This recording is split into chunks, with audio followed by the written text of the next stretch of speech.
Conheçamos agora os elementos de um polígono a partir dessas imagens. Temos aqui um pentágono irregular, cujos vértices são representados pelas letras A, B, C, D e E. É importante atentar que não são esses trechos azuis que são os vértices, esses são os ângulos. Os vértices são literalmente os cantos, a união, a interseção entre esses dois segmentos de retas, entre os dois lados.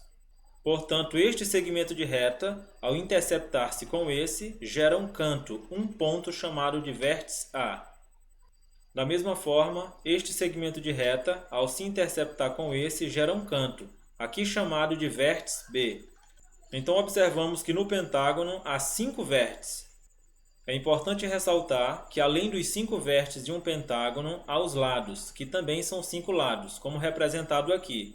1, 2, 3, 4, 5. E em se tratando ainda do pentágono, referente a ângulos internos, todo o pentágono também tem 5 ângulos internos. No caso aqui representado por esses trechos azuis. 1, 2, 3, 4, 5. Lembrando que ângulos é a região limitada por 2 segmentos de retas. Se tratando ainda dos elementos de um polígono, o próximo elemento a ser destacado são as diagonais. Como ilustrado aqui, percebemos que diagonais são esses segmentos azuis.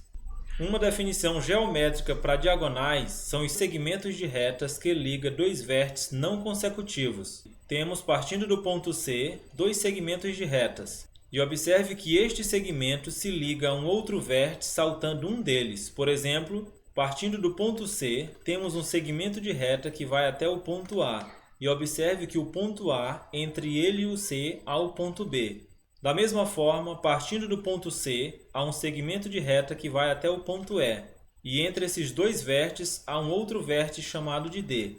Então, esta é a definição geométrica de diagonais, segmento de reta que liga 2 vértices não consecutivos. Ainda se tratando de polígonos, há um outro elemento a destacar, no caso, os ângulos externos.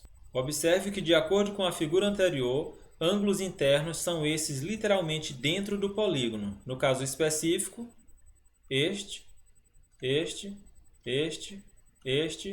e este. Já se tratando de ângulo externo, é os ângulos fora do polígono proveniente a partir da extensão, do prolongamento de um dos lados. Como ilustrado aqui, temos o ângulo A, onde visivelmente o segmento que parte do ponto E vem até o ponto A, se prolongou até o ponto P, gerando então espaço para um ângulo externo. Da mesma forma, se consegue perceber no ângulo B, no ângulo C, no ângulo D e também no ângulo E. Essa é então a definição de ângulo externo, e esses 5 são os elementos de um polígono qualquer: lado, vértice, ângulo interno, ângulo externo e diagonais.